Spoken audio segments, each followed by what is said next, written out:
What's going on, YouTube? Got an interesting one for you here today. This is a 99 Mercury Cougar. I actually ended up buying this car, picked this one up for about 800 bucks. I'm trying to get this one roadworthy again, get it running. It drives around okay. No hard set fault DTCs. Every now and again it will throw P0141, P0174 lean codes. But this problem is somewhat specific to this Duratec engine.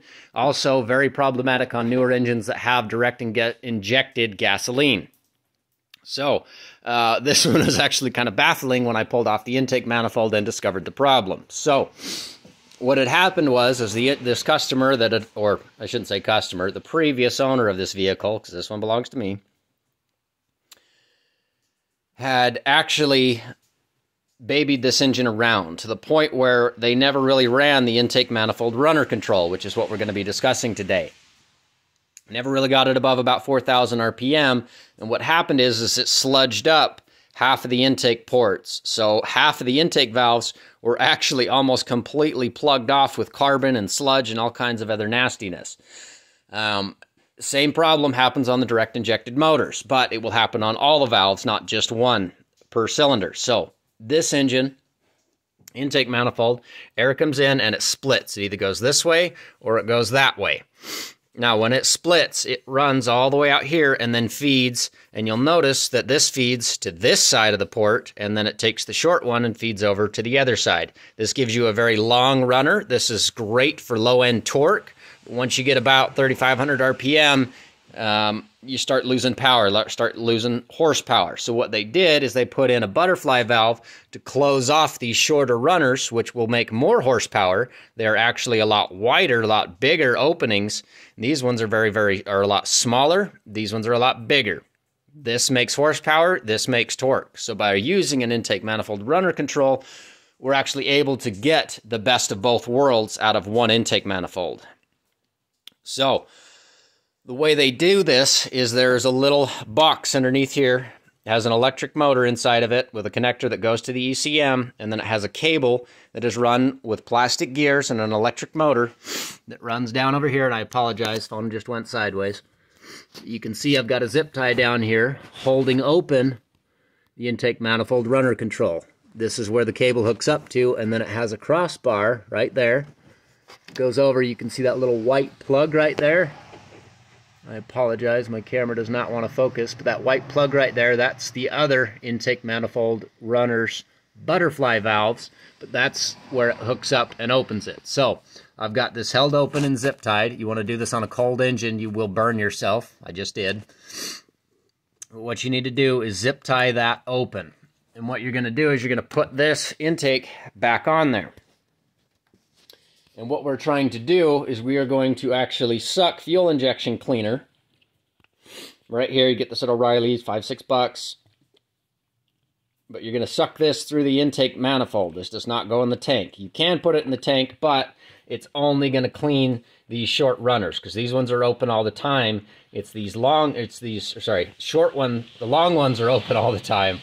The short ones are closed until you hit 4,000 RPM and the intake manifold runner control comes open. Now, you want to do this service with the engine at idle. You can rev it up a little bit as you work, but what you want to do is take this stuff and suck it through it very slow. But this is a hardcore solvent that will actually clean up a lot of that carbon and get it to suck through the engine and burn off. The reason you don't want to do it too fast is because if you suck this through too fast, you'll wipe out the catalytic converters, you'll wipe out the upstream oxygen sensors, you can cause yourself a lot of headache and a lot of problems. So, if yours is as bad as this one was, I'd recommend pulling off the upper intake, pulling off the lower intake, cleaning up those butterfly valves with the hardcore solvent, but when you do that, just make sure you're not in an enclosed space. Clean it outside. I know it's cold, I know it's winter, it's rainy, but do it outside. You will gas yourself. You will asphyxiate yourself with this chemical. So we're going to get everything hooked back up. We're going to run this through the intake manifold, and that's going to clean a lot of this out. However, what I did, I pulled off the intake, found all those ports plugged up. I rolled the engine over with a breaker bar until the valves closed. Went to that one cylinder, closed off everything else, put a rag over top so I wasn't blowing carbon back down into those ones, and then took a long pick tool and a flathead screwdriver, real long one, and actually scraped all that carbon and all that sludge out of the valves, and then took a blowgun with compressed air and blew all that carbon and crap right out of the engine. Exponential improvement in power. However, I'm still getting intake manifold runner control stuck closed codes, and there's still a lot of carbon that I just was not able to get with a screwdriver, and I didn't have any of that. Engine had to go back together, had to get thrown out of the garage for more work. And anyway, long story short, I'm still running a fuel injection cleaner through the rest of this intake because you're not going to be able to scrape the carbon out of these because they're too long, it's too far away, without doing some sort of either an acid bath or dumping this down inside of it, shaking it, turning it on its side and shaking it side to side, trying to get the thing to clean all that sludge and nasty carbon out. Just be careful, make sure the throttle body comes off if you do that, because you don't want all that nasty sludge plugging up the throttle body. In that, because what will end up happening is the throttle body can actually stick open, and you don't want that. That's very, very dangerous. So pull the throttle body off if you do that. I'm not doing that in this case. I'm just going to suck it through the intake now that I've scraped all the carbon and crap out of the bottom of the engine. So hopefully this helps some of you guys out with these engines. Will exponentially improve your power and performance. If you're still getting intake manifold runner controls, these boxes that sit underneath this cover, they're prone to a lot of issues.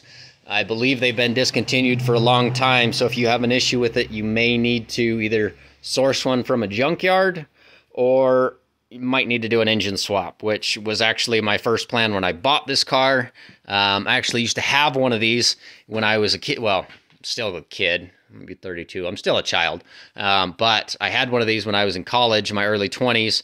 It was a 4-cylinder Z-Tech. Does not have the issue that I'm dealing with on this one, and that was my initial plan, was actually to rip this engine out and swap a Z-Tech 4-cylinder into it. I much prefer the 4-cylinder, especially with a manual trans. This one has an automatic I don't care for, but anyways, long story short, hopefully this is going to make a good enough difference that the intake manifold runner control is going to, the butterfly valves are going to quit sticking closed, and hopefully this is going to clean everything up. So hopefully this helps you guys out a little bit. Any questions, need any help, feel free to leave it in the comments. Have a great day.